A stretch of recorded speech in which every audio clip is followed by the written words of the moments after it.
नमस्कार दोस्तों, आईसीएकेएस ऐप पर आपका स्वागत है और मॉडर्न हिस्ट्री का हस्ताक्षर में आनंद। मॉडर्न हिस्ट्री को अपने आगे बढ़ाते हुए आज डिस्कशन करूंगा आपके साथ इंडियन नेशनल कांग्रेस और उसके पूर्व के राजनीतिक संगठनों की। ये टॉपिक काफी ज्यादा पूछा जाने वाला टॉपिक है। मैं देखता हूं कि पीसीएस में और आरओ जैसी परीक्षा में जो कांग्रेस के पूर्व के जो राजनीतिक संगठन है, जो कि कम चर्चित से रहते हैं, इसलिए एग्जाम हॉल में आपको इस प्रकार के इक्का दुक्का संगठन देखने को मिल जाते हैं। ठीक है, ये पढ़ाना भी बोरिंग होता है और पढ़ना तो उससे भी ज्यादा बोरिंग होता है। आपको बैठ के सुनना है वो उससे भी ज्यादा बोरिंग होने वाला है। बट आरओ जैसे पदों को पाने के लिए आपको सब कुछ जो है रोचक नहीं मिल सकता, सारे रास्ते शानदार नहीं हो सकते। कुछ ऐसे रास्ते भी होंगे जहाँ पर तो मुश्किलें आएंगी, कुछ टॉपिक ऐसे आएंगे जो कि पढ़ने का मन नहीं करेगा, बट फिर भी वहां से एग्जाम जो इंटेंस बनती है क्वेश्चंस की, वो काफी महत्वपूर्ण जाती है। आज एक ऐसी टॉपिक आप मुझसे पढ़ने वाले हैं। इस टॉपिक में आपको बताऊंगा कि 1885 में जब भारतीय राष्ट्रीय कांग्रेस का गठन हुआ, ठीक है, उसके पहले देश में कितनी पॉलिटिकल पार्टीज थी, कहां कहां पर थी। उस एक डिस्कशन को शुरू करने से पहले मैं आपसे ये बताना चाहूंगा कि देश में पॉलिटिकल पार्टीज के गठन की ऐसी बाढ़ क्यों आ गई। ऐसा क्यों हुआ कि बंगाल, मद्रास और बंबई में एकदम से राजनीतिक दलों के स्थापना का एक फैशन सा चल गया, और इसके पीछे क्या कहानी थी, भारतीय में एकदम से नई चेतना कहां से आ गई। यदि उस बात के पृष्ठभूमि में जाएंगे तो आपको पता चलेगा कि ऐसे बहुत सारे कारण थे जिसकी वजह से भारतीय लोगों में जो आपके राजनीतिक और आपके कह सकता हूं कि विधिक चेतना जो है वो तेजी से जाग रही थी। अब अगर मुझे बताना पड़े कि इस राष्ट्रवाद के प्रसार में, है ना, ये कह सकता हूं कि ये राजनीतिक संगठनों के प्रसार के पीछे एक जो इम्पैक्ट था वो था राष्ट्रवाद का प्रसार। किसका? राष्ट्रवाद का प्रसार। ठीक है, अभी राष्ट्रवाद क्या है सिंपल सही समझ लेंगे, और इसका प्रसार, आपके राष्ट्रवाद के प्रसार की जो परिणति थी वो राजनीतिक संगठनों की स्थापना के तौर पर दिखाई देती है। राष्ट्रवाद के प्रसार की जो परिणति है, यानी उसका जो रिजल्ट है, वो राजनीतिक संगठनों की स्थापना के तौर पर देखने को मिलता है कि भाई राजनीतिक संगठनों की स्थापना तीव्र हो गई। राष्ट्रवाद का सिंपल सा मतलब है कि आप का स्थानीय जो है भेद कुछ भी हो सकता है। पूर्व उस राष्ट्र के या उस देश के पूर्वी क्षेत्र में रह सकते हैं, या पश्चिमी क्षेत्र में रह सकते हैं, उत्तरी क्षेत्र में रह सकते हैं, दक्षिणी छोर में रह सकते हैं। ये आपका स्थानीय जो है अवस्थिति जरूर हो सकता है, परंतु आप उस देश के पूरे भौगोलिक क्षेत्रफल के भीतर ये महसूस करें कि पूरा का पूरा क्षेत्र आपका है, कि आप उसे पूरे के पूरे क्षेत्र के बड़े महत्वपूर्ण अंग है, आपको उस पूरे के पूरे क्षेत्र से बड़ा लगाव हो, तब आप इस एक भावना को राष्ट्रवाद की भावना कह देते हैं। जैसे तमिलनाडु में बैठे ऐसे किसी व्यक्ति को ऐसा नहीं हुआ कि जम्मू कश्मीर में बैठे किसी व्यक्ति से कोई शिकायत होगी। अगर ये कल को हम सुनते हैं कि तमिलनाडु में बैठा हुआ व्यक्ति ये सुनेगा कि कल को अरुणाचल प्रदेश पे अटैक हुआ है, तो वो अरुणाचल प्रदेश कभी गया नहीं, बट फिर भी उसको मालूम है कि अरुणाचल प्रदेश भारत का भाग है और वो इस बात को बर्दाश्त नहीं करेगा। यही राष्ट्रवाद की भावना है। इस राष्ट्रवाद के प्रसार में हम देखते हैं कि किन किन तत्वों की भूमिका है, उसकी चर्चा जरूर हमें जो है आपसे करनी चाहिए। और राष्ट्रवाद के प्रसार में किन किन तत्वों की भूमिका है, जब हम ये देखेंगे तो आपको बड़ी महत्वपूर्ण बातें पता चलेंगी। ठीक है, जैसे राष्ट्रवाद के प्रसार में जो महत्वपूर्ण भूमिका ये है, प्रेस का विकास। किसका? प्रेस का विकास।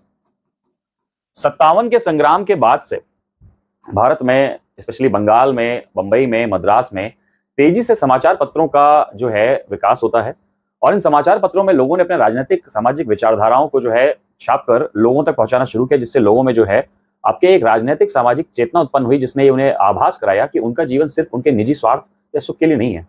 एक व्यक्ति होने के नाते उनके कुछ दायित्व हैं राष्ट्र के प्रति, समाज के प्रति। तो लोगों में एक चेतना का विकास होगा। ठीक है, दूसरा आप क्या देखेंगे कि रेलवे का विकास। क्या है? रेलवे का विकास। अभी तक भारत के लोग क्षेत्रीयता से भरे हुए थे, और जब वो क्षेत्रीयता से भरे होंगे तो उनको ये लगेगा कि जहां वो रहते हैं बस वही पूरा भारत है या वही देश है। लेकिन जब रेलवे आएगा तो लोग क्या करेंगे, रेलवे में बैठकर एक स्थान से दूसरे स्थान तक जो है लगातार जब भ्रमण करेंगे तो एक दूसरे की सामाजिक, धार्मिक, सांस्कृतिक समस्याओं और उसकी जो है विशेषताओं से परिचित होंगे। जैसे गुजरात में बैठे आदमी को नहीं मालूम कि बंगाल के लोग कैसे रहते हैं, क्या रहते हैं, वो कभी बंगाल गया नहीं। लेकिन जब रेलवे आएगी और लोगों का जो है एक स्थान से दूसरे स्थान तक जाना होगा, तो उनको ये पता चलेगा कि बंगाल में बैठे किसी व्यक्ति को अंग्रेज उसी तरह से ही तंग कर रहे हैं जैसे किसी बंगाल में बैठे गुजरात में बैठे व्यक्ति को। मेरा मतलब है अभी जो फंबल हो गया कि गुजरात में बैठे व्यक्ति को ये लगा कि हाँ, बंगाल में बैठे व्यक्ति के लिए भी समस्याएं लगभग सेम है। ठीक है कि नहीं? तो ये एक चीज जो है देखने में बड़ी जो है मजेदार हो जाती है कि प्रेस का विकास, समाचार पत्रों का विकास, रेलवे का विकास, ये सब क्या करेगा, देश में राजनीतिक जो है चेतना की जन जागृति में बड़ी महत्वपूर्ण भूमिका निभाएगा। ठीक है, इसके बाद हम क्या देखेंगे कि लगातार जैसे आपके शिक्षा व्यवस्था, ये कह सकता हूं कि और भी कई सारी चीजें आती है, जैसे कि राजनीतिक तरीकों पर विश्वास ज्यादा बढ़ गया था, है ना। लोगों का क्या हुआ था कि राजनीतिक तरीकों पर विश्वास बढ़ रहा था। 57 का संग्राम सबने देख लिया था, और जब 57 का संग्राम सबने देख लिया था तो उनको ये मालूम चल गया था कि हिंसात्मक तरीके से शायद ब्रिटिशर्स से हम किसी प्रकार का प्रयास नहीं कर सकते। भारत के लोगों का जो आम स्वभाव है वो हिंसात्मक है भी नहीं, और हिंसात्मक होना भी नहीं चाहिए था उस समय, क्योंकि उस समय के भारत में अगर आप देखेंगे तो 4-4, 5-5 एकड़ का किसान जो है वो भूखों मर रहा था। बात समझ आ रही कि नहीं? तो जब व्यक्ति की जो आधारभूत आवश्यकताएं हैं, जब व्यक्ति की चुनौती उसकी आधारभूत आवश्यकताएं पूरी करना हो जाता है, तो लोगों में ना बौद्धिक चेतना होती है ना कुछ, और यहाँ पर आप क्या देखेंगे कि लगातार क्या होगा, जब 57 का संग्राम हो गया, इसके बाद लोगों के भीतर ये लगा कि चलो राजनीतिक तरीके से प्रयास करके देख लेते हैं, क्रांतिकारी तरीके से कोई मतलब बनता नहीं। ठीक है, तो इन सब पक्षों की वजह से, इन सारी बातों को अगर हम देखें कि भाई प्रेस का विकास, रेलवे का विकास, राजनीतिक तरीकों पर विश्वास, ठीक है। दूसरा, जो आपके बंगाल के जमींदारी जो प्रथा के लोग थे, उनके ही पुत्र जो है बाहर के विदेशी कॉलेजों में पढ़ के आते हैं और भारत में नई पश्चिमी विचारधारा को तेजी से लाते हैं और लोगों में प्रोपोगेट करते हैं। इन सब तरीकों से ब्रिटेन भारत में जो है, ब्रिटिश भारत में है, एक माहौल तैयार हुआ कि चलिए अब कुछ जो है हम राजनीतिक संगठनों के द्वारा जो है इस दिशा में प्रयास कर सकते हैं। तो अभी इस टॉपिक में आप क्या करेंगे कि 1885 में जब भारतीय राष्ट्रीय कांग्रेस की स्थापना होती है, उसके पहले कौन कौन से राजनीतिक दल स्थापित हो चुके थे, उनका एक ओवरव्यू लेंगे, जिसमें हम बंगाल, मद्रास और आपके कहां बंबई में जो राजनीतिक दल स्थापित हुए उनकी थोड़ी थोड़ी चर्चा करेंगे। इसके बाद हम देखेंगे कि कांग्रेस की स्थापना के पीछे क्या कहानी थी, क्या इतिहास था और किसने किसने कांग्रेस को क्या क्या कहा। बात अगर की जाती है कि बंगाल के या मद्रास के या बंबई के जो राजनीतिक संगठन है, उनमें सबसे ज्यादा, सबसे पहले राष्ट्रवाद की लहर आपको कहाँ उठती दिखाई पड़ती है हर एक मामले में, चाहे क्रांतिकारी आंदोलन हो, चाहे राष्ट्रवादी आंदोलन हो, सबसे पहले जो है आप राजनीतिक चेतना देखेंगे बंगाल में। तो सबसे पहले हम चर्चा कर लेते हैं बंगाल के राजनीतिक संगठनों की। ठीक है, बंगाल के राजनीतिक संगठनों की अगर हम चर्चा करें तो देखिए, बंग प्रकाशिका सभा जो है वो ऐसी पहली संस्था थी जो निकल के आती है, बट उसका जो चरित्र है वो राजनीतिक नहीं रहता। अगर आपसे कभी पूछा जाए कि देश का सबसे पहला पॉलिटिकल ऑर्गेनाइजेशन कौन था, देश की सबसे पहली राजनीतिक पार्टी कौन थी, देश का सबसे पहला राजनीतिक संगठन किसे माना जाता है, तो वो आपके सामने स्क्रीन पर लिखा है और वो है लैंड होल्डर सोसाइटी। क्या है? लैंड होल्डर सोसाइटी, जिसकी स्थापना 1838 में आपके देवेंद्रनाथ टैगोर, द्वारिकानाथ टैगोर, राधाकांत देव और प्रसन्न कुमार टैगोर द्वारा की जाती है। ठीक है, इस एक राजनीतिक संगठन को हम देश का पहला राजनीतिक संगठन मानकर पढ़ सकते हैं। हालांकि इस राजनीतिक संगठन का जो स्वरूप है, जो चरित्र है, वो आपके वर्तमान या भारतीय राष्ट्रीय कांग्रेस के प्रकार का बिल्कुल नहीं था। इसे जमींदारी एसोसिएशन भी कहा जाता है और ये भारत में जमींदारों के राजनीतिक हितों की पूर्ति करने के लिए बनाया गया संगठन था। इसीलिए इन्होंने क्या किया था कि अपना एक मेंबर जो है, जिसका नाम था जॉन क्रॉफर्ड, उसको लंदन में अपना रिप्रेजेंटेटिव बना रखा था कि बाई चांस अगर महारानी के सामने कुछ कहना पड़े या देश की पार्लियामेंट में, हाउस ऑफ कॉमन्स में अगर कोई बात कहनी पड़े, तो जॉन क्रॉफर्ड के थ्रू ये लोग क्या करते थे, इंग्लैंड में जाके अपनी बातचीत या अपना पक्ष रखते थे। तो लैंड होल्डर सोसाइटी बंगाल में आया और ये देश का पहला राजनीतिक संगठन बन जाता है। इसके बाद अगर हम बातचीत करेंगे तो यहाँ पर आपको जो है बंगाल के कुछ और पॉलिटिकल पार्टीज दिखाई पड़ेंगे, जैसे दिखाई पड़ रहा है ब्रिटिश इंडियन एसोसिएशन। कौन सा है? British Indian association. 31 अक्टूबर 1851 की स्थापना कलकत्ता में की जाती है। और आपने एक बहुत प्रसिद्ध पत्र जो है, समाचार पत्र सुना होगा, हिंदू पैट्रियट। कौन सा है? हिंदू पैट्रियट। हिंदू पैट्रियट जो है आप क्या देख रहे हैं कि इसी एक संस्था का जो है मुखपत्र हुआ करता था और राधाकांत देव और देवेंद्रनाथ टैगोर आपके ब्रिटिश इंडियन एसोसिएशन के अध्यक्ष थे। और हिंदू पैट्रियट जो अखबार, जिसकी मैं आपसे बार बार चर्चा कर रहा हूँ, हिंदू पैट्रियट अखबार की जो है आपके, जो ये कह सकता हूँ कि संपादक थे, उनका भी नाम कई बार पूछा है और संपादक कौन थे? आपके हरिश्चंद्र मुखर्जी थे। ठीक है, इसके बाद इंडियन लीग 1875 में कलकत्ता में स्थापित की जाती है और इसके संस्थापक कौन थे? शिशिर कुमार घोष। अब इंडियन लीग के अलावा जो है आप क्या देखेंगे कि इसी इंडियन लीग में आपके एक मुखपत्र इसका देखेंगे जो कि कहलाता है अमृत बाजार पत्रिका। क्या कहलाता है? अमृत बाजार पत्रिका। अमृत बाजार पत्रिका आपके इंडियन लीग और शिशिर कुमार घोष का जो है आपके चेहरा बन जाता है। और अमृत बाजार पत्रिका के बारे में एक फैक्ट जो है वो और भी बहुत ज्यादा पूछा गया है, कई बार पूछा गया है। देखिए, वर्नाकुलर प्रेस एक्ट आता है, ठीक है कि नहीं? वर्नाकुलर प्रेस एक्ट आता है जो कि लिटन साहब लेकर आएंगे। ठीक है, वर्नाकुलर शब्द का मतलब होता है देसी भाषाओं में, है ना? इस प्रेस एक्ट के तहत देसी भाषाओं में समाचार पत्रों का प्रकाशन प्रतिबंधित कर दिया गया, यानी कोई भी जो है आपके मराठी, बंगाली, गुजराती, उड़िया, इन भाषाओं में समाचार पत्र नहीं छापेगा। कारण भी था कि सबके लोग क्या करते थे कि पानी पी के जो है वायसराय को या जो है आपके लेफ्टिनेंट गवर्नर को जो है गरियाया करते थे। अभी वायसराय और लेफ्टिनेंट गवर्नर के लिए सबसे पहली चुनौती तो ये है कि वो भाषा सीखना जिस भाषा में उन्हें गाली दी जा रही है, इसके बाद उनको पकड़ना जो गाली दे रहे हैं। तो ये सारे के सारे कंफ्यूजन को दूर करने के लिए क्या किया गया? वर्नाकुलर प्रेस एक्ट लाया गया। और वर्नाकुलर प्रेस एक्ट जो है, इसके तहत ये बोला गया कि अब वही अखबार छप सकेंगे जो कि अंग्रेजी भाषा में आएंगे। अभी समझ लीजिए कि रातों रात अमृत बाजार पत्रिका ने क्या किया था? अपनी भाषा परिवर्तित कर ली थी। ठीक है, तो अमृत बाजार पत्रिका जो है किस लिए प्रसिद्ध है? रातों रात जो है वर्नाकुलर प्रेस एक्ट के कारण अपनी भाषा परिवर्तन के लिए। ठीक है, इसके बाद एक बहुत महत्वपूर्ण संगठन जो बन जाता है कांग्रेस के एक बड़े, ये कह सकता हूं कि बंगाल के एक बेहद ही महत्वपूर्ण व्यक्ति द्वारा, और वह है इंडियन नेशनल एसोसिएशन। कौन सा है? Indian national association. इसकी स्थापना जो है 26 जुलाई 1876 को हो रही है और इसकी स्थापना कहाँ होती है? कलकत्ता के अल्बर्ट हॉल में होती है। अल्बर्ट हॉल में इसकी स्थापना जिन दो लोगों ने की है उनमें से इस व्यक्ति को जरूर आप याद रखिएगा, सुरेंद्रनाथ बनर्जी को। ये काफी महत्वपूर्ण व्यक्ति बन जाते हैं भारतीय राष्ट्रीय आंदोलन के। शुरुआती राजनीतिक जो है भारतीय राष्ट्रीय कांग्रेस की स्थापना या उसके ठीक पहले से भी सुरेंद्रनाथ बनर्जी को हम काफी ज्यादा सक्रिय देखेंगे। यहाँ पर सुरेंद्रनाथ बनर्जी और आनंद मोहन बोस, इन दोनों ने इंडियन नेशनल एसोसिएशन की स्थापना की थी। ठीक है, और 1886 में ये आपके इंडियन नेशनल एसोसिएशन की खास बात यह है कि सुरेंद्रनाथ बनर्जी को 1886 की कांग्रेस में जब शामिल किया गया था, उसके पीछे कारण यह था कि जब तक सुरेंद्रनाथ बनर्जी कांग्रेस में शामिल ना होते तब तक सुरेंद्रनाथ बनर्जी का जो संगठन था इंडियन नेशनल आपके एसोसिएशन या बंगाल का जो एलिट सोसाइटी वाले लोग थे, वो कांग्रेस को अपना अंग ना मानते। तो इसी कारण से क्या हुआ कि आपके सुरेंद्र नाथ बनर्जी को जो है कन्विंस किया गया और उन्होंने क्या किया 1886 में अपने इस इंडियन नेशनल एसोसिएशन को क्या किया, मर्ज कर दिया इंडियन नेशनल कांग्रेस में। क्लियर है कि नहीं?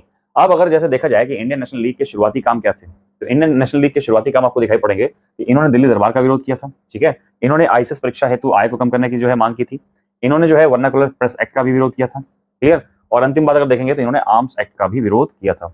ये बातचीत आपकी रही सुरेंद्र बनर्जी और उनके द्वारा स्थापित इंडियन नेशनल एसोसिएशन में। अभी आगे हम सुरेंद्र बनर्जी के बारे में कुछ 2-4 बातें जो है सेपरेट तौर पर देख लेंगे, क्योंकि बंगाल के आरंभिक राजनीतिक अगर हम विकास की बात करें तो उसमें सुरेंद्र बनर्जी सबसे बड़े हस्ताक्षर थे। ठीक है, एक आईसीएस अधिकारी थे और इसके अलावा जो इनके एक्शंस थे उसको हम आगे देख लेंगे। चलिए, बंगाल के बाद हम क्या देखेंगे कि सुरेंद्र बनर्जी के बारे में देख लेते हैं कि 1871 के ये कौन से 1871 के ये आईसीएस अधिकारी थे और इनका उपनाम बहुत महत्वपूर्ण हो जाता है क्योंकि बहुत कम जगहों पर इसकी चर्चा हुई है। सुरेंद्र बनर्जी को राष्ट्रगुरु का भी जो है नाम दिया गया है, इनको ग्लैडस्टन भी बोला जाता है या इंडियन बर्क भी जो है आपके सुरेंद्र बनर्जी के लिए प्रयोग किया जाता है। सुरेंद्र बनर्जी जो है आपके आईसीएस परीक्षा से एक्सपेल मतलब आईसीएस पद से एक्सपेल कर दिए जाते हैं अपनी राष्ट्रवादी गतिविधियों के लिए। और जब राष्ट्रवादी गतिविधियों से वो एक्सपेल किए जाते हैं, इसके बाद क्या होता है कि उनका अंतिम कोई प्रोफेशन यानी अंतिम कोई काम जो उन्होंने अपने जीवन में किया था वो फ्री चर्च इंस्टीट्यूट, कौन सा फ्री चर्च इंस्टीट्यूट है, वहां पे प्रोफेसर के पद पे इन्होंने काम किया था। वो भी वॉलंटियर किया था, ऐसा नहीं कि उसके लिए पैसे वगैरह लिए हों। ठीक है, इनका जो एक प्रमुख समाचार पत्र था बंगाली, कौन सा पत्र था? बंगाली। बंगाली नाम के समाचार पत्र में उन्होंने क्या किया था कि जो है आपके कलकत्ता हाईकोर्ट की जो है इन्होंने अवमानना की थी, कलकत्ता की कोर्ट के निर्णय की अवमानना की थी। इसी चक्कर में क्या किया जाता है, इनको आपके जेल भी भेजा जाता है। क्लियर है कि नहीं? अब यहाँ पर इनकी एक बड़ी प्रसिद्ध किताब है जिसके बारे में सवाल बने हैं और इनकी प्रसिद्ध किताब है अ नेशन इन मेकिंग। क्या है? A nation in making. Indian national league जो है वो आपके एस एन बनर्जी द्वारा स्थापित कोई अकेली संस्था नहीं थी। इसके अलावा आप क्या देखेंगे कि जो नेटिव प्रेस एसोसिएशन है और इंडियन नेशनल लिबरेशन फेडरेशन है या आपके इंडियन नेशनल एसोसिएशन है, ये सब संस्थाएं भी जो है आपके सुरेंद्र नाथ बनर्जी द्वारा ही स्थापित की जाती हैं। ठीक है, तो सुरेंद्र बनर्जी के बाद हम चलते हैं। अब अगला देखते हैं कि बंबई में कौन कौन सी जो है आपके राजनीतिक संगठन स्थापित किए गए हैं। तो बंबई में जो राजनीतिक संगठन निकल के आता है वो सबसे पहला संगठन निकल के आता है 1852 में। और 1852 में जो बंबई का सबसे पहला राजनीतिक संगठन था वो था बॉम्बे एसोसिएशन। कौन सा था? बॉम्बे एसोसिएशन, जिसकी स्थापना 26 अगस्त 1852 को होती है। दादा भाई नौरोजी और एस एस बंगाली इस संगठन के संस्थापक थे। और मैंने क्या बताया आपको कि बॉम्बे का ये पहला राजनीतिक संगठन होने का जो है पहचान रखता है। पूना सार्वजनिक सभा एग्जाम में कईयों बार पूछी गई है, इसलिए मैं इसको मिस नहीं करूंगा। और पूना सार्वजनिक सभा की स्थापना 2 अप्रैल 1870 को आपके पुणे शहर में होती है। महादेव गोविंद रानाडे और एस एस चिपलूणकर जो है आपके इस संगठन के संस्थापक थे। और इस संगठन का जो प्रसिद्ध एक जर्नल प्रकाशित होता था जो 3 महीने में प्रकाशित होता है उसे क्वार्टरली जर्नल बोलते थे। ठीक है, जो कि संबंधित था किससे? पूना सार्वजनिक सभा से। इसके बाद दक्कन एजुकेशन सोसाइटी पर भी कईयों बार सवाल बने हैं। 2 बातें बस याद रखिए, इसकी स्थापना 1884 में हुई थी और बाल गंगाधर तिलक और जीजी आगरकर इसके संस्थापक सदस्य थे। ठीक, इसके बाद आप देखेंगे कि बॉम्बे प्रेसिडेंसी एसोसिएशन की मैं बात करूंगा। 31 जनवरी 1885 में बदरुद्दीन तैयब जी, फिरोज शाह मेहता एवं केटी तैलंग ने जो है आपके इसका बॉम्बे प्रेसिडेंसी एसोसिएशन की नींव रखी थी। और बॉम्बे प्रेसिडेंसी एसोसिएशन की खास बात यह थी कि इसने इल्बर्ट बिल का विरोध किया था। इल्बर्ट बिल क्या है? भारत के संवैधानिक विकास में मैं आपको आराम से अलग से पढ़ा दूंगा, बट इल्बर्ट बिल का अगर यहाँ पर शब्द आ गया तो मैं आपको बता दूं कि एक छोटी सी चर्चा अगर मुझे इल्बर्ट बिल के बारे में करनी पड़े तो मैं आपको बताऊं कि इल्बर्ट बिल जो है आपके जुडिशियल सिस्टम से था, जहां पर ये एक प्रावधान बनाया जाता है कि किसी भी यूरोपीय व्यक्ति को एक खास ऑफेंस पर या एक खास पद के बाद कोई भी भारतीय जज जो है पेनलाइज नहीं कर सकता। उसी बात को लेकर जो है एक इशू खड़ा हुआ था, वही संबंधित है आपके इल्बर्ट बिल से, जिसकी विस्तार से हम चर्चा बाद में भारतीय संवैधानिक विकास क्रम में देखेंगे। ठीक है, तो ये आपके वो संगठन हो गए जो कि बंबई में एक्टिव थे। इसके बाद अगर हम देख लेंगे कि मद्रास, कहां पर? मद्रास में बहुत ज्यादा संगठन हम नहीं पढ़ने को पाते हैं, लेकिन मद्रास में जो मद्रास महाजन सभा था जो कि 1884 में आपके निकल के आता है, वो काफी ज्यादा महत्वपूर्ण हो जाता है, जो कि दक्षिण भारत में आपके तमिलनाडु के क्षेत्र में जो है राजनीतिक चेतना का विस्तार करता है। ठीक है, 16 मई 1884 में स्थापित इस संगठन के जो संस्थापक हैं उनमें आपको बड़े नाम दिखाई पड़ेंगे। वी राघवाचारी है, आनंद चार्लू है और सुब्रमण्यम अय्यर भी जो है आपके इस संगठन के संस्थापक सदस्यों में दिखाई पड़ते हैं। मद्रास, बंबई और प्रेसिडेंसी के अलावा हमने कुछ राजनीतिक संगठन जो है वो आपके कहां पर? इंग्लैंड में भी देखे। और इंग्लैंड में जो आपके सक्रिय सदस्य दिखाई पड़ते हैं जैसे लंदन इंडियन कमेटी, ठीक है, 1862 में एस्टैब्लिश होती है और इसके अध्यक्ष कौन थे? पुरुषोत्तम मुदलियार, याद रखिएगा इसको। इसके बाद London India society, London Indian committee अलग है और लंदन इंडिया सोसाइटी अलग है। इसकी स्थापना दादा भाई नौरोजी 24 मार्च 1865 में करते हैं।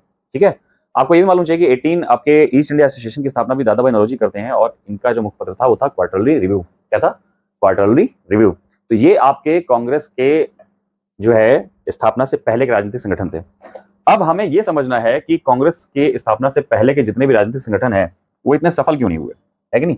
क्यों कांग्रेस की स्थापना के ठीक पहले के राजनीतिक संगठन जो है वो सफल नहीं हो पाए? सफल ना हो पाने का कारण कोई बहुत ऐसा नहीं है कि कोई बहुत मुश्किल है। जरा ध्यान से देख लेते हैं।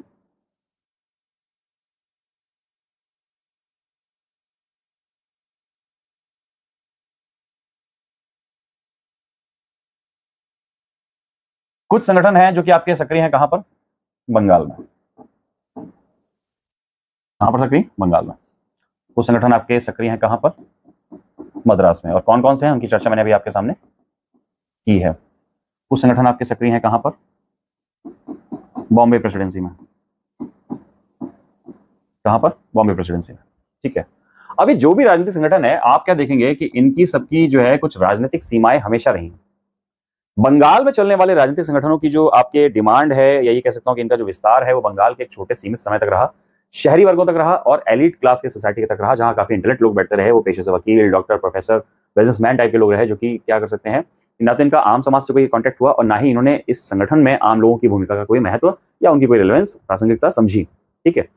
तो राजनीतिक संगठन कांग्रेस से पहले के जो असफल हुए, उनका कारण यही था क्योंकि उनकी प्रवृत्ति और उनकी प्रकृति दोनों ही क्षेत्रीय राजनीति से जुड़ी हुई थी। ठीक। कभी भी बॉम्बे प्रेसिडेंसी के राजनीतिक संगठन ने ये नहीं समझा कि वो बंगाल के राजनीतिक संगठन से संपर्क करे, कभी बंगाल के राजनीतिक संगठन ने ये नहीं समझा कि वो आपके बॉम्बे के राजनीतिक संगठन से संपर्क करे, और सारे के सारी प्रेसिडेंसीज के लोग आपस में मिलकर ब्रिटिशर्स के खिलाफ किसी एक कॉमन एजेंडे पर तैयार हो सके। ये अलग परिस्थिति है जो मैं आपको बता रहा हूं। इसी कारण से जो है आपके भारत में जो है क्या कहते हैं कि किसी एक अखिल भारतीय राष्ट्रवादी पार्टी की स्थापना अभी तक नहीं हुई है। लेकिन जैसे जैसे समय बीतता जाता है, आप ये समझिए कि जैसे जैसे समय बीतता जाता है, वैसे वैसे आप क्या देखेंगे कि देश को एक अखिल भारतीय राजनीतिक दल की जो मांग है और जो कमी है, वो दोनों ही बहुत गहरा महसूस होनी शुरू हो जाती है। ठीक है कि नहीं? जिस प्रकार से मैंने आपको बताया कि समाचार पत्रों का विकास होगा, जिस प्रकार से पत्र पत्रिकाओं का विकास होगा, जिस प्रकार से आपके रेलवे का विकास होगा, जिस प्रकार से राजनीतिक आपके जो है विचारधाराओं का विकास होगा, जो है आपस के जो है क्या कहते हैं इंटरेक्शंस बढ़ेंगे, वैसे वैसे जो है भारत में सबको ये महसूस होना शुरू हो चुका था कि ब्रिटिशर्स जो समस्या गुजरात में फैला रहे हैं, वही समस्या बंगाल में भी है। ब्रिटिशर्स जो समस्या आपके मध्य प्रांत या संयुक्त प्रांत यानी एमपी या यूपी में फैला रहे हैं, वही समस्या आपके दक्षिण भारत के लोगों को भी है।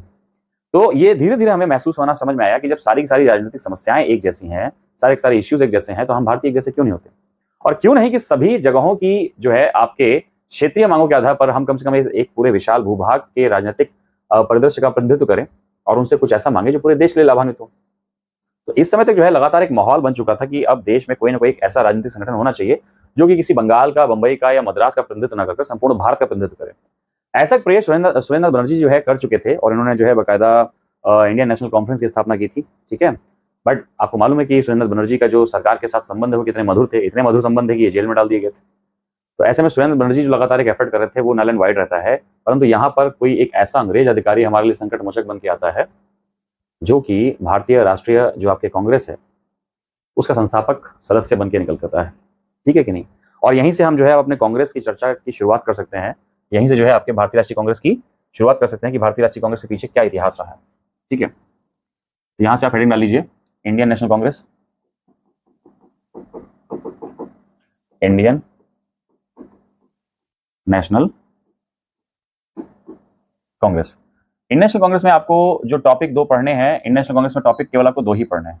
एक तो भारतीय राष्ट्रीय कांग्रेस का आपको इतिहास पढ़ना है कि इसके निर्माण के पीछे क्या क्या कहानी रही है, और दूसरा इस टॉपिक में आपको पढ़ना है कि जितने भी कांग्रेस के महत्वपूर्ण सत्र हुए हैं वो कौन कौन से हुए हैं, कहां कहां पर हुए हैं, कौन उनका अध्यक्ष रहा है और वहां पर महत्वपूर्ण क्या हुआ। ठीक है। तो भारतीय राष्ट्रीय कांग्रेस के संदर्भ में जो आपको महत्वपूर्ण टॉपिक्स पढ़ने वो यही आ जाते हैं। इंडियन नेशनल कांग्रेस यानी भारतीय राष्ट्रीय कांग्रेस, इस कांग्रेस के संस्थापक सदस्य थे ए.ओ. ह्यूम। कौन थे? ए.ओ. ह्यूम। और इस कांग्रेस के पहले अध्यक्ष थे व्योमेश चंद्र बनर्जी। बट क्या ये कांग्रेस की जो स्थापना है ये कोई एक दिन में होने वाली घटना है? क्या ये जो कांग्रेस की स्थापना है इसके पीछे कोई बैकग्राउंड, कोई असंतोष नहीं था? बताइए। कांग्रेस की स्थापना के पीछे का जो पूरा इतिहास है वो आपके एलन ऑक्टेवियन ह्यूम के आसपास घूमता है, और एलन ऑक्टेवियन ह्यूम की जो जीवनी लिखने वाले थे वो थे विलियम वेडरबर्न। कौन थे? विलियम वेडरबर्न, जिन्होंने एलन ऑक्टेवियन ह्यूम और उनके भारतीयों के प्रति लगाव और भारतीय राष्ट्रीय कांग्रेस की स्थापना के पीछे उनके उद्देश्य पर काफी कुछ कहते हैं। स्पष्ट है कि नहीं? तो यहां से हम शुरुआत कर लेते हैं पहले कांग्रेस की फैक्चुअल बातों की, भाई कांग्रेस की स्थापना कब हुई, कैसे हुई, क्या हुई। इसके बाद हम बैकग्राउंड की बात कर लेते हैं कि उसके पीछे कहानी क्या थी। अगर स्थापना से जुड़ी हमें कुछ बातें कहनी पड़े तो मैं आपको कुछ बातें पहले फैक्चुअली बता देता हूं, इसके बाद हम उसके एनालिसिस पे चलेंगे। कांग्रेस की स्थापना आपको 28 दिसंबर 1885 को देखने को मिलती है। ठीक है। और ये कहां? ये आपको बंबई के, मालूम होगा, गोकुलदास तेजपाल संस्कृत विद्यालय में इसकी स्थापना आप देख रहे हैं। गोकुलदास तेजपाल संस्कृत विद्यालय में आप इसकी स्थापना होते देखते हैं। इसके संस्थापक कौन थे? अगर हम इसके संस्थापक का क्रेडिट देना चाहेंगे तो डेफिनेटली इसके संस्थापक जो है आपके निकल के आते हैं एक अंग्रेज A.O. ह्यूम। और इसके अगर हम प्रथम अध्यक्ष की बात करें, कांग्रेस के प्रथम अध्यक्ष कौन थे? तो प्रथम अध्यक्ष जो है इसके वो आपको दिखाई पड़ते हैं कौन? व्योमेश चंद्र बनर्जी, WC बनर्जी। क्लियर? ये प्रथम अध्यक्ष हो गए। इसके बाद अगर देखा जाए तो कुल कितने सदस्य थे? कुल 72 सदस्य इस दिन जो है उपस्थित थे। इनमें से आपको सर्वाधिक सदस्य जो है वो बॉम्बे के ही दिखाई पड़ेंगे, है ना? जो सर्वाधिक सदस्य हैं वो आपको कहाँ के दिखाई पड़ेंगे? बॉम्बे प्रेसिडेंसी के ही दिखाई पड़ते हैं। और जब सर्वाधिक सदस्य बॉम्बे प्रेसिडेंसी अगर हम देखेंगे, बात करेंगे, तो मैं आपको बताऊं कि लगभग जो है आपके बॉम्बे से, इसके बाद आपके दूसरे जो सर्वाधिक प्रतिनिधि थे वो मद्रास से थे। इसके बाद जो है आपको उत्तर प्रदेश से दिखाई पड़ेंगे। उत्तर प्रदेश मतलब वर्तमान उस समय के संयुक्त प्रांत। अब हैरानी की बात यह है कि आप इसमें जो है बंगाल प्रेसिडेंसी के सदस्यों की संख्या काफी कम देखेंगे, है ना? बंगाल प्रेसिडेंसी के सदस्यों की संख्या आप जो है इसमें काफी कम देखेंगे। उसका कारण भी था, उसका कारण सिंपल सा एक था कि बंगाल के S.N. बनर्जी जो साहब जो थे वो इस समय जेल में थे, और बंगाल के बहुत सारे अधिकतम लोग जो है वो इस जो है आपके अधिवेशन में शामिल नहीं हो पाए थे। इस अधिवेशन की अगर हम तारीख की बात करें तो अधिवेशन 28 दिसंबर से 1885 के बीच में चला था। और दादा भाई नौरोजी ने जब इसका शुरुआती नाम रखा गया था तो वो था आपके माफ करिएगा, इंडियन कांग्रेस। क्या था? इंडियन कांग्रेस। इवन मैं आपको बताऊंगा इसका शुरुआती नाम था इंडियन कॉन्फ्रेंस। ध्यान सुनिएगा, अभी मैं जो बताने वाला हूँ बड़ा महत्वपूर्ण बन जाता है। इंडियन कॉन्फ्रेंस नाम का एक संगठन खोला गया था और फिर इसका नाम दादा भाई नौरोजी के कहने पर जो है कांग्रेस, क्या पता है, नौरोजी महोदय के कहने पर कांग्रेस किया जाता है।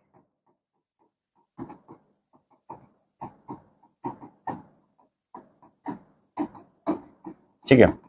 अगर हम कांग्रेस शब्द के इतिहास की बात करें तो कांग्रेस शब्द का जो है सबसे पहले प्रयोग किसने किया था? इस कांग्रेस शब्द का अर्थ क्या होता है? कांग्रेस शब्द का अर्थ होता है लोगों का समूह। क्या होता है? लोगों का समूह।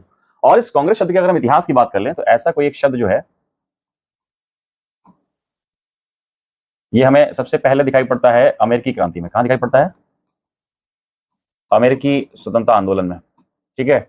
और किसने किया था? एक क्रांतिकारी था थॉमस पेन। ठीक है।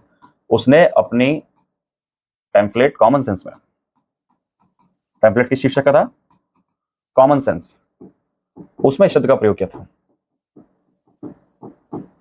ठीक है। उसमें इस शब्द का प्रयोग किया था। और इस कांग्रेस शब्द का मतलब क्या होता है? लोगों का समूह। लोगों का समूह।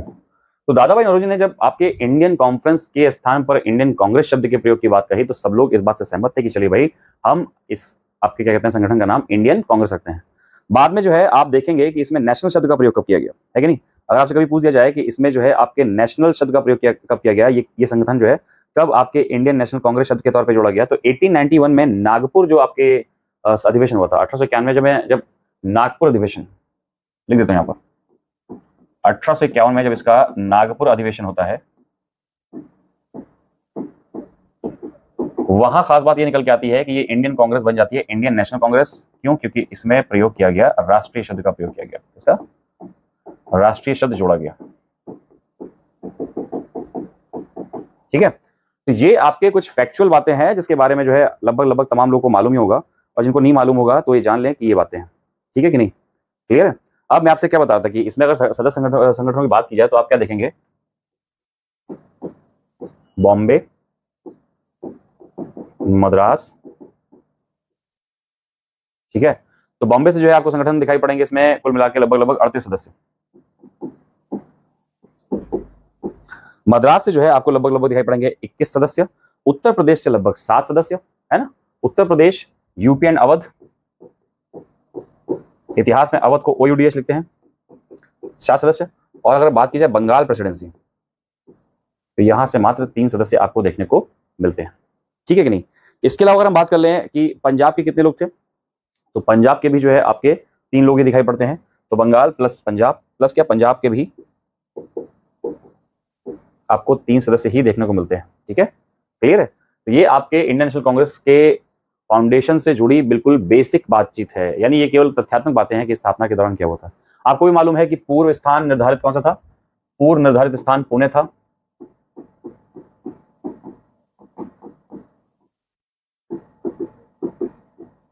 पुणे था। परंतु फिर क्या होता है, प्लेग के कारण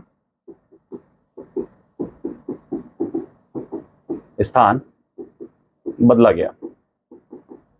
स्पष्ट है? तो ये बात भी, ये कुछ ऐसी बातें हैं जो बड़ी बेसिक सी बातें हैं, इसके बारे में कोई आपको विशेष जो है जानकारी रखने की या कोई विशेष काम करने की आवश्यकता नहीं है। ठीक है, क्लियर है? तो ये आपके भारतीय राष्ट्रीय कांग्रेस की स्थापना से जुड़े फैक्चुअल बातें। अब बैकग्राउंड क्या था, स्थापना के पीछे की पृष्ठभूमि क्या थी, क्या कहानी थी?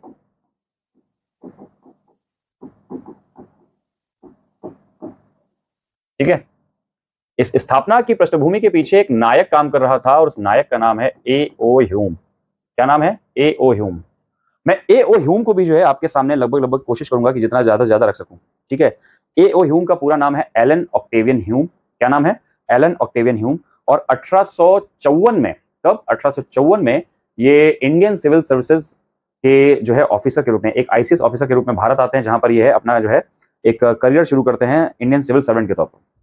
और ना ये केवल एक इंडियन सिविल सर्वेंट थे, इन्होंने और भी बहुत सारी भूमिकाएं निभाई हैं। जैसे इनको हम एक एडमिनिस्ट्रेटर के तौर पे याद रखते हैं, इनको एक पॉलिटिकल रिफॉर्मर के तौर पे याद रखते हैं, इनको एक बॉटनिस्ट के तौर पे याद रखते हैं, यानी एक वनस्पति वैज्ञानिक के तौर पर। और अगर हम देखेंगे तो इन्होंने ऑर्निथोलॉजिस्ट की भी भूमिका निभाई है, यानी पक्षी वैज्ञानिक की भी भूमिका निभाई है। आप भी समझिए कि भारत में पक्षी विज्ञान का पितामह भी आपके ए.ओ. ह्यूम को बोला जाता है। तो बहुत सारी भूमिकाएं ए.ओ. ह्यूम की हम पहले ही तय कर लेते हैं। जैसे देख लेते हैं इनके इस फाउंडर के बारे में।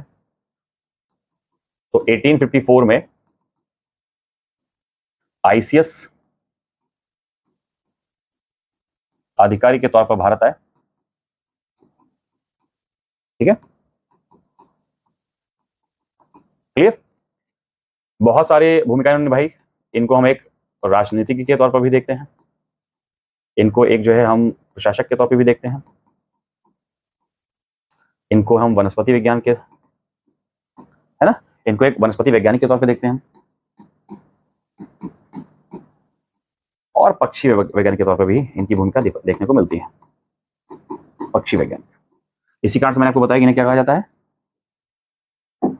इन्हें भारतीय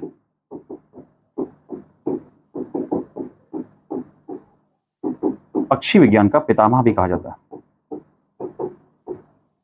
ठीक है कि नहीं? ये कुछ ऐसे फैक्ट्स हैं जो कि पॉपुलर किताबों में नहीं मिलते हैं। इसके लिए आपको कई किताबें पढ़नी पड़ती हैं या कुछ ऐसी किताबें उठानी पड़ती हैं जो कि पुराने इतिहास में आपके जो है कहीं कहीं मिलती हैं। तो वहां से कुछ ऐसे इंपॉर्टेंट फैक्ट्स आपको देखने को मिल जाते हैं सिर्फ ए.ओ. ह्यूम के बारे में। ठीक, तो ए.ओ. ह्यूम को आप लगातार इन 4 भूमिकाओं में देखेंगे, एक राजनीतिक, एक प्रशासक, एक वनस्पति। देखिए, आपको मालूम है कि प्रशासनिक के तौर पर इनकी पहचान क्या थी, ये एक आईसीएस अधिकारी थे, और राजनीतिक तौर पर क्या थी, ये कांग्रेस के संस्थापक थे, कांग्रेस के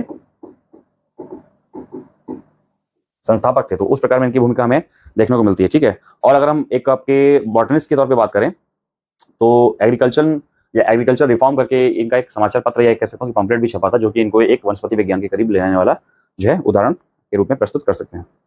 ठीक है कि नहीं? अब अगर देखा जाए कि ए.ओ. ह्यूम के बारे में बड़ी महत्वपूर्ण बात यह है और बड़ी इंटरेस्टिंग बात है, 1850 आपके मैंने बताया कि 1854 में आते हैं, और जब 1857 का संग्राम चल रहा था, उस समय इनके साथ एक बड़ी इंटरेस्टिंग घटना होती है।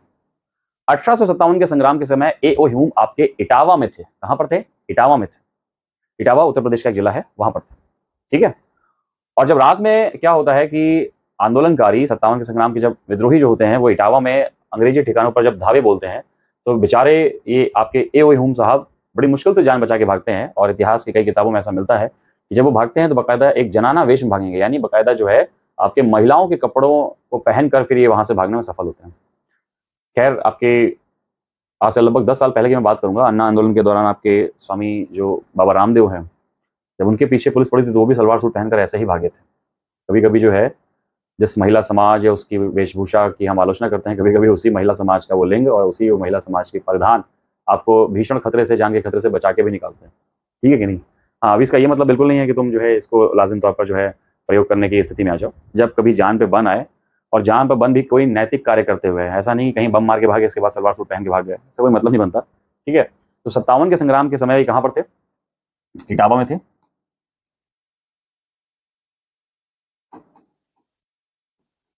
इटावा में क्या हुआ, ये वहां से जान बचाकर भागते हैं। ठीक है, और सबसे बड़ी बात यह है कि होम सेक्रेटरी यानी गृह सचिव पद तक पहुंचते हैं। गृह सचिव पद तक ये पहुंचते हैं। क्लियर? एओ ह्यूम जो है, इनका जन्म आपके स्कॉटलैंड में हुआ था। एओ ह्यूम का जन्म कहां पर हुआ था? आपके स्कॉटलैंड में हुआ था। और मैं आपको बताऊं कि एओ ह्यूम के जो पिता थे वो भी एक सिविल सर्वेंट थे, वो भी एक आपके आईसीएस अधिकारी थे, आईसीएस मतलब सिविल सेवक थे जो कि आयरलैंड में एक्टिव थे। क्लियर है कि नहीं? ठीक है। और अब इसके बाद जो है आप क्या देखेंगे कि एओ ह्यूम के ऊपर आपके जो पिता हैं इनकी काफी ज्यादा जो है छवि पड़ती है। क्लियर? और एओ ह्यूम के जो पिता हैं इनकी जब छवि आप एओ ह्यूम के ऊपर पढ़ते देखेंगे तो आप ये देखेंगे कि जैसे इनके पिता जो है आपके आयरिश जो आपके स्वतंत्रता आंदोलन था, जिस प्रकार की सक्रिय भूमिका इनके पिता ने आयरलैंड की भूमिका आजादी में निभाई, उसी प्रकार की जो है एक सक्रिय भूमिका एलन ऑक्टेवियन ह्यूम भारत में राजनीतिक संगठन इंडियन नेशनल कांग्रेस की स्थापना और भारतीय राजनीतिक आंदोलन में निभाते दिखाई पड़ते हैं। ठीक है कि नहीं? 1882 में आपके ये रिटायर हो जाते हैं। आप ये समझिए कि भारतीयों के प्रति इनकी लगाव का आलम ये था कि 1881 में इन्होंने एक भाषण दिया था कलकत्ता में, जिसकी वजह से इनको गृह सचिव के पद से डिमोट कर दिया जाता है। यानी आप भारतीय लोगों के प्रति इनके लगाव की पराकाष्ठा देखिए कि इन्होंने इटावा में अपनी जान बचाई तो भी भारतीयों के प्रति या भारतीयों के लिए इनके मन से आस्था कम नहीं हुई। इन्होंने डिमोशन भी सहा, इसके बावजूद इनके मन में भारतीयों के लिए आस्था कम नहीं रही। और 1882 में जब ये सिविल सर्विसेज से रिटायरमेंट ले लेते हैं उसके बाद ये शिमला चले जाते हैं। कहां चले जाते हैं? शिमला। और इसीलिए कई बार जो है इनको, ह्यूम को, शिमला का संत भी कहा जाता है। इसीलिए जो है ह्यूम साहब को शिमला का संत भी कहा जाता है। क्यों? क्योंकि ये इसके बाद से कहां रहना शुरू कर चुके थे? शिमला में रहना शुरू कर चुके थे एओ ह्यूम साहब। ठीक है। इसके बाद जब हम आगे बढ़ेंगे तो आपको क्या पता चलेगा कि भाई इन्होंने भारतीय राष्ट्रीय कांग्रेस की स्थापना के पीछे का जो बैकग्राउंड है वो आपको लगता है 28 दिसंबर 1885 एकदम से हो गया? नहीं, 3 साल से लगातार एफर्ट कर रहे थे। ठीक है कि नहीं? मैं आपको बताऊं कि इन्होंने 1884 में, कब? इन्होंने 1884 में ही एक आपके पेरेंट संस्था जो है उसकी स्थापना कर दी थी। समझ में आ रहा है कि नहीं? कि 1884 में इन्होंने जो है एक पेरेंट संस्था, मतलब जो है जो कि बाद में क्या कहलाएगी? भारतीय राष्ट्रीय कांग्रेस कहलाएगी, उसकी स्थापना इन्होंने कर दी थी। लेकिन फिर आप क्या देखेंगे कि इसी एक संस्था को जब ये पूरे भारत में फैलाएंगे या पूरे भारत में लेकर जाएंगे, वो संस्था का नाम था इंडियन एसोसिएशन। 1884 में स्थापित की थी इन्होंने। ठीक है। तो 1882 से लेकर 1885 के बीच में एओ ह्यूम ने बहुत सारे एफर्ट किए। एओ ह्यूम के अगर प्रयासों की हम बात करेंगे तो उस प्रयासों में जो है हम काफी नाम देखेंगे। जैसे ध्यान से देखेंगे 1884 में भारत का जो वायसराय बनेगा डफरिन बनता है। कौन? Lord Dufferin.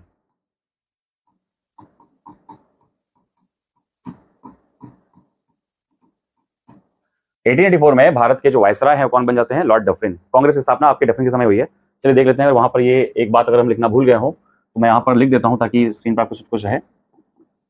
इस समय जो है वायसराय कौन थे? डफरिन थे।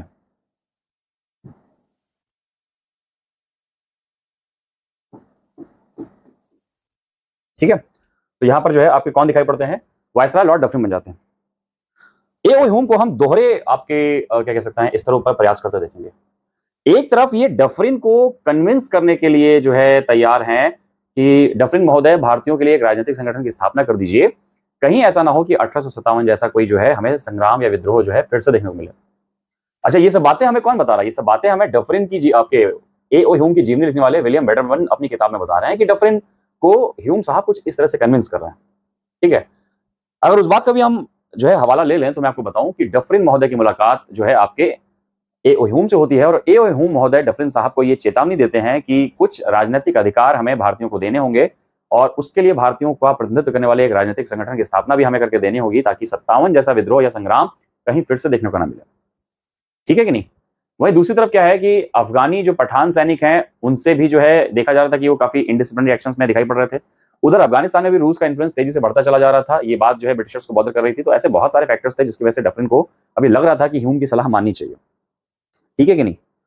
तो यहां पर डफरिन महोदय को आपके एओ ह्यूम की सलाह का जो है मतलब समझ में आता है और वो डफरिन को ही ये जो है एओ ह्यूम को ही ये जिम्मेदारी देते हैं कि आप जाइए और भारतीय राष्ट्रीय कांग्रेस जैसे किसी एक राजनीतिक संगठन की जो है स्थापना कीजिए। क्लियर है कि नहीं? तो जब यहां पर भारतीय राष्ट्रीय कांग्रेस की स्थापना की बातचीत आएगी तो मैं आपको बता दूं कि डफरिन महोदय ने फिर क्या किया कि आपके व्योमेश बनर्जी और दादा भाई नौरोजी यानी भारत के अलग अलग क्षेत्रों में लगभग 1 वर्ष तक वो घूमते रहे और भारत के अलग अलग भागों में जब वो 1 वर्ष तक लगातार घूमते रहेंगे तब 1 वर्ष के इस अथक प्रयास के बाद जाके जब उन्होंने सबसे बातचीत की कि चलिए भाई हम एक राजनीतिक संगठन की स्थापना करने वाले हैं, तो उसका मूर्त रूप जो है हमें दिखाई पड़ता है कहां पर? उसका मूर्त रूप जो है हमें दिखाई पड़ता है 28 दिसंबर 1885 में बंबई के गोकुलदास देशपाल संस्कृत महाविद्यालय में।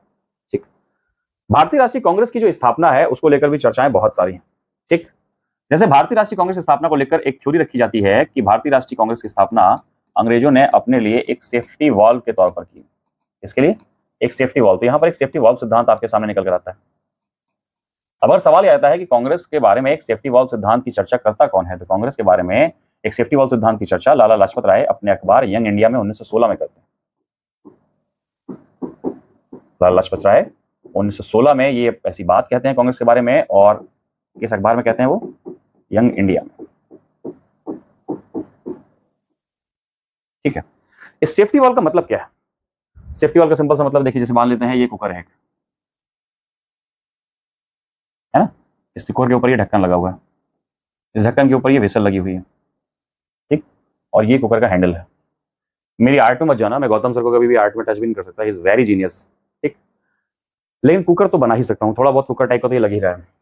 अब इस कुकर में आप क्या कर दो, थोड़ा सा पानी डाल दो, और पानी डाल के जो है बंद कर दो, ठीक, और ये नीचे से फ्लेम लगी हुई है इसके।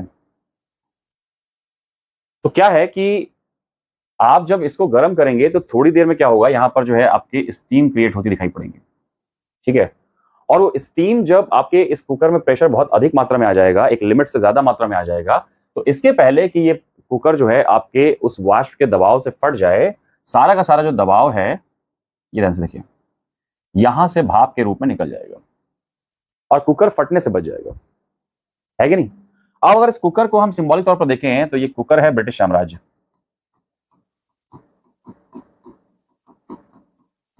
ठीक है, ये कुकर है ब्रिटिश साम्राज्य, और ये आग है भारतीयों में उबलता असंतोष, ये आग है भारतीयों में उबलता असंतोष, और ये कुकर के भीतर ये जो पानी है, ये है भारतीय लोग, ठीक है, क्लियर है कि नहीं? ये है भारतीयों का गुस्सा, ठीक, और इस गुस्से को कहीं ना कहीं कम करने वाली है ये आपके इंडियन नेशनल कांग्रेस। ये जो सीटी आपको दिखाई पड़ रही है, ये है कि नहीं, ये जो सीटी आपको दिखाई पड़ रही है, यही क्या कहलाएगी? Indian National Congress. तो अब आपको शायद ये इस फिगर के थ्रू समझ में आ गया होगा कि इंडियन नेशनल कांग्रेस की जो आपकी स्थापना हुई है, उसको अंग्रेज किस पर्सपेक्टिव में देख रहे थे, ठीक है कि नहीं? कहने का मतलब ये था कि भारतीयों को अगर कोई असंतोष होगा तो भारतीय राष्ट्रीय कांग्रेस तक अंग्रेज भारतीय पहुंचेंगे, और भारतीय राष्ट्रीय कांग्रेस क्या करेगी? भारतीयों का प्रतिनिधित्व करते हुए हमारे पास जो भी समस्या लेकर आएगी, उनमें से जितना हम उनके बेहतर के लिए काम कर सकते हैं उतना कर देंगे, और ऐसा भी नहीं होगा कि अंग्रेज भारतीय हमसे ये कह सकेंगे कि हम उनके लिए कुछ कर नहीं रहे हैं, और ना ही ऐसा होगा कि हमें किसी 1857 जैसे खूनी विद्रोह को दोबारा देखना पड़ेगा। देख रहे हैं ना कि प्रेशर थोड़ी देर में निकल जाता है, फिर मामला सब शांत हो जाता है, क्लियर है कि नहीं? तो ये था आपके जो है सेफ्टी वॉल्व सिद्धांत, जिसकी चर्चा आप कहां देखते हैं? देखते हैं सेफ्टी वॉल्व सिद्धांत लाला लाजपत राय 1916 में यंग इंडिया में रखते हैं, ठीक। अब अगर पूछा जाए कि ए.ओ. ह्यूम की जीवनी किसने लिखी, तो ए.ओ. ह्यूम की जो है आपके जीवनी लिखी थी विलियम वेडरबर्न ने। किसने? विलियम वेडरबर्न, ठीक है, याद रखिएगा इस बात को। तो ये आपके भारतीय राष्ट्रीय कांग्रेस की स्थापना के जो संस्थापक थे, वेमेश आपके ए.ओ. ह्यूम, उनके बारे में बातचीत थी। बातें बहुत सारी इंटरेस्टिंग, अगर बतानी पड़े तो बातें बड़ी इंटरेस्टिंग हैं ए.ओ. ह्यूम के बारे में। जैसे ए.ओ. ह्यूम ऐसा दावा करता है, या विलियम वेडरबर्न अपनी किताब में ऐसा दावा करता है कि ए.ओ. ह्यूम महोदय को खुफिया विभाग से कुछ 7 भागों का एक गुप्त दस्तावेज मिलता है, जिसमें हर रिपोर्ट में लगभग एक ही बात दोहराई जा रही है कि भारतीयों का खून खौल रहा है और भारतीय लोग क्या करने वाले हैं? फिर से एक 1857 जैसे संग्राम का बिगुल बजाने वाले हैं। अब सवाल ये उठता है कि जिस समय आपके ए.ओ. ह्यूम ने जो है आपके रिटायरमेंट लिया है, उस समय वो सिंचाई विभाग में थी। एक सिंचाई विभाग के अधिकारी को खुफिया विभाग की फाइलें मिल रही हैं, ये अपने आप में हास्यास्पद है। अच्छा, ए.ओ. ह्यूम छोड़िए, आप जो आपके महोदय डफरिन है, डफरिन महोदय तो अपना एक बहुत ही गजब लॉजिक जो है बताते हैं। कहते हैं कि उनको एक संत का सपना आया, यही कह सकता हूँ कि एक संत ने उनसे टेलीपैथी मतलब घर पे बैठे बैठे बोल दिया, हाँ, मतलब जैसे भाई मान लेते हैं कि बाबा कहीं पहाड़ों बैठे हैं और ये आपके कौन है, डफरिन साहब, वो दिल्ली में बैठे हैं। तो बाबा ने आंखें बंद की और वहां से बोला हेलो डफरिन, और डफरिन ने यहाँ से आंखें बंद की, बोला हेलो बाबा। ये बात अगर नहीं याद आ रहा हो, और मेरे आर के प्यारे विद्यार्थियों, आपको मालूम है शक्तिमान गीता विश्वास से लगभग इसी प्रकार की टेलीपैथी से बात क्या करते थे। तो ऐसा कहा जाता है कि बाबा ने जो है डफरिन से टेलीपैथी की और बताया कि कुछ लोग जो है मेरा ही आशीर्वाद लेकर गए हैं कि वो ब्रिटिश साम्राज्य को जड़ से उखाड़ फेंकेंगे, तो एक काम करो, चुपचाप जो है भारतीयों के लिए कुछ राजनीतिक अधिकारों का या किसी राजनीतिक संगठन का इंतजाम कर दो, वरना परिणाम बुरा होगा। तो बहुत सारी कहानियां, बहुत सारी बातें जो है आपकी स्थापना से जुड़ी पूछी जाती हैं या आपके डिस्कस की जाती हैं। हमें एग्जाम की परीक्षा की सीमाओं का ध्यान रखना है, एग्जाम परीक्षाओं में पूछे जाने वाले फैक्ट्स की सीमाओं का ध्यान रखना है। और जहां तक मुझे याद है कि भारतीय राष्ट्रीय कांग्रेस की स्थापना के पीछे के जितने महत्वपूर्ण फैक्ट आपको मैं बता सकता था वो लगभग लगभग मैंने आपको इस लेक्चर में बता दिए। ठीक है, तो अपना भारतीय राष्ट्रीय कांग्रेस और उसके पूर्व की जुड़ी संस्थाओं से संबंधित जो लेक्चर है मैं यहीं तक सीमित रखता हूं। अपने अगले लेक्चर में मैं भारतीय राष्ट्रीय कांग्रेस के लगभग लगभग जितने सभी महत्वपूर्ण अधिवेशन हुए थे उनकी चर्चा करूंगा। ठीक है, तो तब तक एंजॉय कीजिए, एंटरटेन कीजिए इस क्लास को। इस क्लास के बाद लगभग लगभग आप जो है सारे सवाल सॉल्व कीजिए, कहीं फंसते हैं तो भेजिए, हम सॉल्व करके देंगे। जय हिंद क्लास।